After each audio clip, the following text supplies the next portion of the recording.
Film ini hanya berdurasi 1 jam 16 menit doang, men. Lu bayangin, dari semua film yang udah gua tonton di tahun 2024 ini, ya sudah resmi berarti ini adalah film dengan durasi paling pendek yang gua tonton. Dan sebenarnya pas gua cek di awal-awal durasi film ini cuma 1 jam 16 menit, gua udah punya rasa curiga gitu. Nih kayaknya ada yang nggak beres nih sama film yang satu ini. Sebenarnya kalau ngomongin durasi 1 jam 16 menit tuh bukannya hal yang nggak wajar juga sih. Banyak film yang memang durasinya singkat tapi bagus gitu ya. Tapi kalau film ini beda cerita sih. Karena ya bener aja ketika gue nonton film ini sampai habis, di bagian 10 menit akhir film ini, ya otak gue auto konslet sih nonton film ini.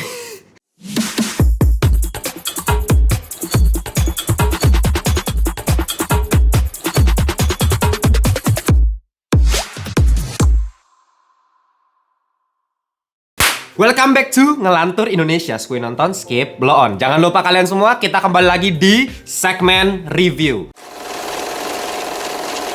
Dan selalu gue ingatkan, review gue selalu non-spoiler. Cuma kalau misalnya memang kalian gak mau tahu apa-apa mengenai film ini, biar dapat kejutannya lebih dapat lagi, ya langsung nonton filmnya aja, baru nonton review gue. Tapi ya gak apa-apa, gue gak bakal bocorin plot inti dari film ini. Dan buat kalian, gue selalu ingatkan ya, yang belum join grup Telegram Ngelantur Corps, join aja, linknya udah gue taruh di bawah. Sama 3.000-an Ngelantur Corps yang lain, kita bisa ngobrolin seputar perfilman, TV series, anime, dan hal-hal yang lainnya seputar pop culture. Oke, langsung aja kita masuk ke film berjudul Bangsal Isolasi.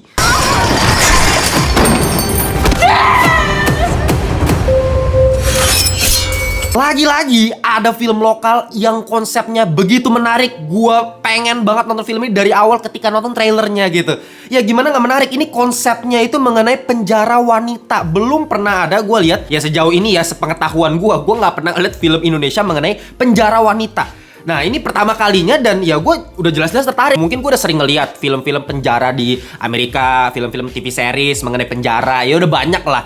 Cuma yang wanita memang dari dulu sih dikit ya. Karena kalau ngomongin wanita udah pasti kayak konfliknya jadi berbeda. Gaya berantemnya juga udah pasti berbeda, jauh lebih barbar, lebih brutal, jambak-jambakan. Nah itu semua lu bakal bisa lihat di film yang satu ini. Women. Dan secara genre pun ini bisa dibilang thriller sih sebenarnya, meskipun ada nuansa horornya sedikit, udah pasti sih perlu ada horor karena ya thriller mana kemakan sih di Indo gitu, nggak ada yang mau nonton, dan gue nggak yakin juga nih penontonnya bakal berapa nih Bangsal Isolasi gitu. Karena ya kalau thriller tuh dari dulu kayak nggak relate aja, kalau supernatural kita lebih relate gitu. Dari kecil udah diwanti-wanti kayak jangan pulang dari masjid deket-deket pohon beringin, di situ ada makhluk apa. Nah itu biasa kita dari kecil seperti itu di Indonesia. Makanya gue nggak heran juga tetap aja dimasukin unsur-unsur supranatural ya, kesan nuansa horor tetap ada di film ini ya, supaya menjual lah ke masyarakat kita. Cuma ya tetap aja dari segi subgenrenya mengenai kriminalnya itu gue suka banget. Apalagi ada misteri yang sedari awal film ini nanti kalian bakal temuin gitu. Tapi dari semua konsep yang menarik itu, lagi-lagi entah kenapa ya, dari kemarin kayak film Pusaka konsepnya menarik, mengenai museum, mengenai kerisnya Empu Gandring gitu, itu kan semua kisah-kisah mitologi kita yang menarik untuk dilihat, tapi eksekusinya selalu aja ada yang bermasalah. Dan film ini juga sama gitu, terutama nanti di bagian endingnya. Nanti gue pengen kasih tahu apa sih sebenarnya masalah utama dari film ini. Ya, film ini disutradarai oleh Mas Ade Darmastria yang mengisahkan seorang jurnalis investigasi yang namanya Weni, diperankan sama Kimberly Ryder. Di sini dia menyamar menjadi seorang narapidana di lapasnya Ratu Adil. Nah, lapas Ratu Adil ini merupakan sebuah penjara yang isinya memang penjara wanita. Nah, kenapa si Weni ini nekat untuk nyamar jadi narapidana di sebuah penjara? Karena dia pengen menginvestigasi, dia pengen menguak misteri kematian adiknya. Jadi ada adiknya yang bernama Ratna yang diceritakan dulu itu meninggal secara misterius di lapasnya Ratu Adil ini. Ya dari premis yang bisa gue ceritain ke kalian aja udah pasti udah bisa ngehook audience kan. Kalian juga udah pasti penasaran gitu. Wih, ngomongin jurnalis, nyamar jadi narapidana, ini udah kayak film-film luar negeri gitu. Jarang banget film lokal yang ngomongin hal-hal yang seperti itu. Makanya gue tertarik banget. Dan ketika kita berbicara mengenai sebuah penjara, udah pasti banyak konspirasi. Ya pasti ada suap-suapan di situ. Pasti ada hubungan antara sipir dengan orang yang di penjaranya. Pasti banyak kejanggalan, pasti banyak hal yang kotor di film ini. Dan hal-hal seperti itulah yang gue cari dari film ini. Bahkan ada satu tempat yang namanya itu Bangsal Isolasi, sesuai judulnya ya, yang sebenarnya misteri utamanya di situ gitu. Kenapa? Karena setiap orang yang dimasukin ke Bangsal Isolasi ini jarang banget ada yang bisa keluar hidup-hidup. ya biasanya kalau masuk ke bangsa ilustrasi biasanya meninggal secara aneh. Bahkan dari awal-awal film kita udah mendengar suara-suara aneh, suara orang teriak minta tolong dari bangsa ilustrasi tersebut. Ya, itulah sebenarnya misteri utama yang bakal terkuak di akhir film. Dan misteri yang cukup menarik itu juga dibalut dengan eksekusi yang menurut gue juga nuansanya pas. Color gradingnya juga cakep gitu ya.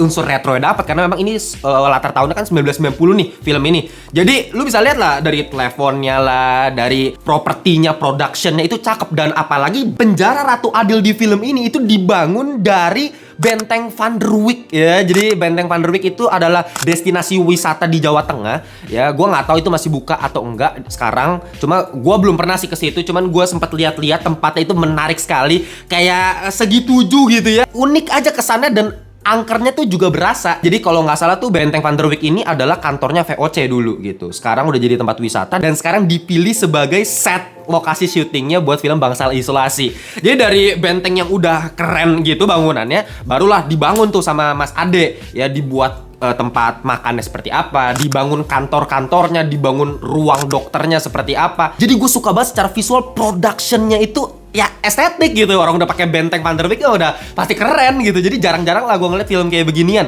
Apalagi memang dari segi kamera worksnya sebenarnya sinematografi itu ya oke-oke aja gitu. Nanti kayak pasti ya di dalam penjara ya namanya pasti udah ada yang berantem lah ya cewek sama cewek berantem. Nah itu kamera worksnya, handheldnya itu menurut gue ya pas aja untuk membuat penonton juga ikut tegang gitu ketika mereka berantem. Dan menurut gue meskipun scoringnya agak terlalu berlebihan ya, kayak terlalu banyak pakai scoring seperti biasa lah ya, ini kas-kas film Indonesia, tapi ya gue suka sih, asik aja. Kayak dari awal film nanti kalian bisa dengerin ketika bus lagi mau memasuki lapas wanita Ratu Adil ini, scoring musik bass pakai drum jep itu kayak bikin kita ngangguk kepala sendiri kayak wah ini pasti ada action yang bakal asik, ini pasti bakal gokil nih film. Bahkan dari make-upnya ya itu gue perhatikan secara detail karena gue tahu lah kalau misalnya kita ngomongin penjara biasanya kalau budgetnya murah tuh ya itu udah dibiarin aja tuh kayak make-upnya biasa-biasa aja. Padahal kan kalau di penjara kan kayak kumuh lah, lusuh lah, apalagi di sini kan cewek-cewek semua, nggak mungkin rambutnya masih cantik lah kan, kulitnya masih mulus gitu.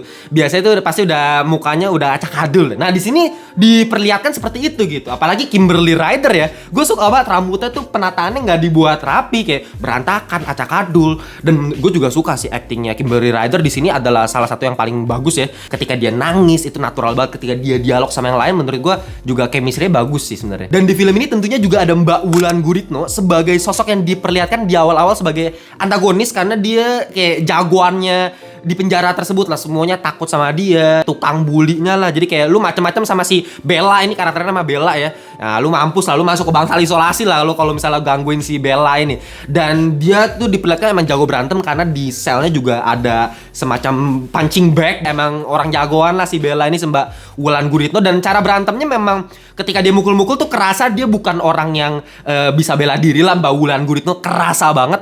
Tapi at least dia orangnya berani tuh, kerasa gitu. Ketika dia berantem ya jambak-jambakan, dia nyeret orang. Ini orang emang bangsat aja gitu. Dan semua hal yang mencekam mengenai penjara ini juga didukung lagi dengan banyaknya gore yang mungkin bisa bikin kalian ngilu.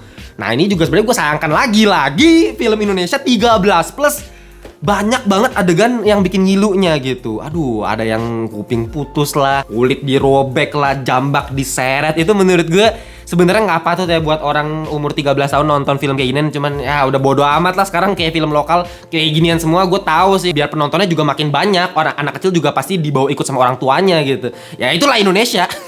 Cuman buat orang dewasa yang nonton at least bisa dibuat tegang lah dengan berbagai macam adegan tusuk-tusukan pisau lah, berantemnya yang bikin ngilu. Itu cukup seru lah. Tapi sangat disayangkan dengan semua production yang cakep, acting karakter utamanya yang juga bagus, tapi acting figurannya itu sangat mengganggu men. Jadi ya ini kan namanya penjara ya, ya udah pasti ada yang namanya sipir ya, penjaganya para orang narapidananya ini gitu kan. Nah karena ini lapas wanita ya banyak juga sipir wanita di sini, dan sipir wanita mohon maaf ini kayak gak dilatih sama sekali actingnya men. Parah banget. Itu ada satu dialog ya, ngapain kalian ngumpul, bubar. Itu ada dialog yang kayak gitu, bener-bener kayak yang gue omongin tadi, sumpah nadanya men. Itu parah banget, literally gak bisa acting. Itu kayak gimana ya, gue tahu itu figuran, cuman jadi muncul bentar doang, beberapa detik doang. Tapi kan fatal, itu mempengaruhi kepercayaan gue terhadap filmnya yang gue udah awalnya percaya ini penjara beneran, malah jadi kayak tol, malah jadi kayak drama pelajaran sekolah di bahasa Indonesia gitu. Terus kayak bubar, ngomong 3 kali dadanya begitu. Gue nggak ngerti sama Mas Ade ya. Mas Ade, mohon maaf kalau lagi nonton film ini, kan sutradara ya, harus kan bisa take berulang-ulang. Mungkin ya, gue positive thinking masalah durasi ya, jadi kayak waktu syutingnya juga nggak panjang, jadi semuanya harus dibikin secepat mungkin. Jadi kayak adegan-adegan yang mungkin dianggap remeh kayak dibikin, ya udahlah, udah kayak gitu aja lah actingnya. Mungkin mbaknya juga susah untuk dilatih acting, udah berkali-kali take bisa jadi ya, masih kayak begitu juga, bubar. Ya makanya jadinya kayak gini ya, bisa jadi kalau positive thinking. Cuman ya sayang banget sih. Dan gue perhatiin juga ada beberapa aktor yang sangat-sangat kurang banget acting, kayak Pak Piet Pagau. Mohon maaf banget, dialognya tuh kaku banget. Ya gue tahu setting waktu 1990, jadi mungkin bahasanya baku, itu sangat bisa dimengerti. Tapi cara dia ngomong ke orang lain, cara dia mengintimidasi para narapidana di sini, itu nggak banget sih. Ya lagi-lagi actingnya kerasa banget. Dan untuk plot ceritanya sendiri di film ini, ya sebenarnya nggak ada yang spesial amat selain plot twistnya. Ya kalian bisa menemukan sebuah plot twist di film ini, dan nggak cuma sekali plot twistnya. Ya ada berlapis-lapis lah plot twist. Ada plot twist kedua, ada plot twist ketiga yang membuat semuanya jadi make sense gitu. Karena jujur aja, ketika plot berkembang, gue mulai merasa banyak kejanggalan dari film ini. Kayak ceritanya banyak yang nggak make sense, logiknya tuh kurang masuk gitu, urgensi untuk memahami karakternya kayak kurang dapet. Tapi semua itu bisa termaafkan karena apa? Plot twistnya. Jadi ya plot twist yang kayak semacam plot twistnya Pintu Terlarang gitu, untuk membetulkan plot di keseluruhan ceritanya. Dan menurut gue itu bukan plot twist yang bagus. Dalam artian plot twist yang bagus adalah ya plot cerita yang emang dari awal udah make sense aja gitu. Emang kita bisa percayai, ada red herringnya, kita kebawa nih sama penceritaan filmnya yang menyesatkan sebenarnya gitu. Dan ketika plot twist, wow, itu tiba-tiba diputar balikan dan ternyata bukan kayak gini. Itu kan plot twist yang bagus ya. Dan plot twist yang kayak begini ya tipe-tipe plot twist yang sangat-sangat standar banget. Dan karakter-karakter di film ini pun, meskipun secara konteks tuh jelas gitu kenapa dia begini, ada alasannya. Iya sih. Yang penting sebenarnya itunya sih, yang penting ada konteksnya. Cuma ya sayang aja kayak terlalu standar, terlalu B banget. Kayak lu kenapa jadi jahat? Karena keluarga gue diancam, ya begitu-begitulah. Tapi ya untungnya semua hal itu ketolong karena ini penjara wanita, jadi menarik aja. Biasa kan gue udah selalu lihat kayak series Prison Break gitu, itu kan keren banget ya season 1 sama 2 nya sih. Season 3, 4 nya udah kayak tolol ceritanya sih. Gue nonton pas masih kecil dulu dan gue akhirnya bisa memahami gitu, ini kondisi penjara sebenarnya tuh seperti ini sisi realistisnya gitu, bikin gue mind blowing. Wah gila gitu kan, itu Prison Break. Nah di film ini ya memang nggak bisa dibikin serevolusioner itu juga, tapi wanita itu yang menarik gitu, cara mereka berantemnya, cara mereka teriaknya. Dan memang build up di awal-awal tuh cukup pelan, banyak dialognya, supaya misterinya tuh kebangun. Untuk endingnya yang sudah gue wanti-wanti nih, wah ini endingnya bakal kayak gimana nih? Taunya bos, endingnya kayak tolol lagi nih endingnya nih. Gue gak paham. Ini yang paling shock sih bukan plot twistnya sebenarnya dari film ini sih, lebih shock ke endingnya sih, ke act 3-nya sih. Ya lagi-lagi di bagian akhir, kayak ya 15 atau 10 menit terakhir itu ceritanya kayak dikejar kereta bos, tiba-tiba banget gitu. Dari grafik yang ya mungkin pelan-pelan build tapi udah mulai naik nih, udah begini ya, terus tiba-tiba menuju ending ya, anjing jadi kayak begitu. Gue awalnya cukup kaget, cukup shock, cuman gue cukup impress dengan epic final fight, epic final battle di bagian akhir itu. Kayak gue nggak nyangka aja film yang mungkin secara ruang lingkup tuh kecil di awal, tapi di bagian akhir kok jadi masif gini, jadi landscape-nya tuh besar banget, jadi chaos mampus gitu. Gue awalnya sih kayak wah, tapi lama-lama ya mohon maaf ya, dari yang wah kok jadi kayak begini, gue jadi kayak begitu ekspresinya. Belum juga selesai ngomong wah, gue tiba-tiba udah stop aja, selesai semua fighting yang di bagian akhirnya tuh kayak klimaksnya udah selesai begitu doang. Tiba-tiba lagu berubah jadi mellow, tiba-tiba semua jadi damai, semua jadi tenang. What the hell is this movie, man? Daddy, chill. What the hell is even that? Fasenya hancur lebur, kayak banyak yang dipotong di bagian akhir. Ya, feeling gue ya, ini bukan salahnya Mas Ade dan Mas Tria sebagai sutradara sih. Menurut gue mau siapapun sutradaranya, mau sejelek apapun sutradaranya, at least harusnya masih bisa memahami fase lah. Nggak mungkin dia buat ending separah ini. Apalagi gue sebenarnya udah sempat ngobrol sama Mas Ade kemarin di podcastnya Kincir gitu ya. Dan gue nanya-nanya kan film favoritnya Mas Ade. Mas Ade tuh suka film kayak Seven, The Fincher, film Godfather. Itu film-film favoritnya dia. Artinya secara selera, secara referensi, dia tuh udah banyak nonton film-film begituan. Apalagi dia bilang suka film-filmnya David Fincher. Ya film-film thriller sama kayak Bangsa Isolasi kan. Harusnya dia paham lah mengenai fase gitu. Jadi salahnya kayaknya bukan di dia, salahnya di mana? Nah, gue punya punya 3 opsi nih kayaknya. Apa yang terjadi dengan ending di film ini? Yang pertama, skenarionya sebenarnya udah jadi, udah selesai, udah ditulis, udah bagus nih ya. Tiba-tiba produsernya minta, lu nggak mau tahu harus bikin filmnya jadi 1 jam 16 menit doang. Jadilah dipotong-potong bagian akhir, terus jadi kayak begini. Kemungkinan kedua, penulis skenario dari film ini itu dikebut-kebut lagi-lagi sama produsernya gitu. Dikasih deadline, pokoknya lu harus selesai 10 menit lagi gitu. Langsung kayak, ya udah kayak ibarat kita lagi ngerjain ujian yang PG di sekolah tuh ya. Masih ada 15 nomor terakhir tuh. Tapi waktunya tinggal 1 menit lagi, harus kumpul gitu. Jadilah trot. Silang-silang. Nah, itu kayak begitu tuh pembuatannya sih feeling gua. Nah, tapi masih ada kemungkinan ketiga, dimana mungkin aja penulis skenario dari film ini ketika nulis bagian ketiganya, babak 3, act 3-nya, itu tiba-tiba nge-inject adrenalin rush, cepret, langsung kayak, wow. Jadilah film ini gitu ya. Nggak gitu juga sih, itu bercanda doang sih. Ya paling besar kemungkinan yang terjadi adalah menurut gue yang kemungkinan pertama sih. Kayaknya emang sebenarnya udah jadi nih ceritanya, harusnya sih seperti itu. Paling dipotong sih, yakin banget gue. Itu bener-bener sayang banget dan sangat fatal. Ini bagian ending dan tiba-tiba lu potong begitu, bener-bener kayak filmnya kepotong-potong men. Nggak jelas gitu, kayak kenapa tiba-tiba jadi kayak begini filmnya gitu. Bener-bener tuh kayak film jadi nggak jadi. Padahal build-nya sebenarnya udah menarik ya, meskipun masih banyak kelemahan, kayak masih banyak kesalahan teknis menurut gue dari sisi dubbing itu banyak banget. Pasca produksi ditambahin gitu. Jadi sebenarnya pas lagi syuting tuh kayaknya nggak ada dialognya. Terus pas proses editing baru ditambahin tuh, dia dubbing ulang. Nah terus ditambahin, dan masalahnya fatalnya kayak adegannya dia lagi rapet mulutnya terus ditambahin suaranya jadi aneh gitu loh. Kok ada suaranya tiba-tiba? Apakah itu suara hati nurani seperti di sinetron? Ya. Dan yang lebih nggak make sense lagi adalah kayak ada orang, seinget gua ya kalau nggak salah tuh, kayak dia lagi ngangkat orang. Nah terus dia sambil ngomong kan. Nah ketika dia lagi bergerak sambil ngomong itu pasti ada perubahan suara kan. Nah tapi masalahnya pas dia dubbing ditambahin pasca produksi, itu kayaknya dia nggak sambil ngelakuin gerakan itu, dia cuma ngomong aja. Jadi beda antara suara sama gerakan. Nah itu kesalahan-kesalahan seperti itu masih banyak gitu ya. Editingnya juga masih beberapa ada yang jelek. Cuma sebenarnya awal nggak masalah, cuman endingnya yang, aduh, menurut gue speechless sih. Gue nggak tahu sih ya. Gue harap sih kalian nonton dulu aja, jangan terpengaruh gue, biar kalian bisa buktiin sendiri gitu omongan gue bener atau enggak. Tapi kalau kalian punya pendapat yang berbeda seputar film ini, kalian tulis di kolom komentar aja ya. Siapa tahu kalian juga tetap suka sama film ini. At least ini genre yang fresh ya, daripada horror lokal mulu ya, harus ada lah subgenre seperti ini. Ya untuk final score film Bangsal Isolasi dari Ngelantur, gue bakal kasih 5/10 alias sampah.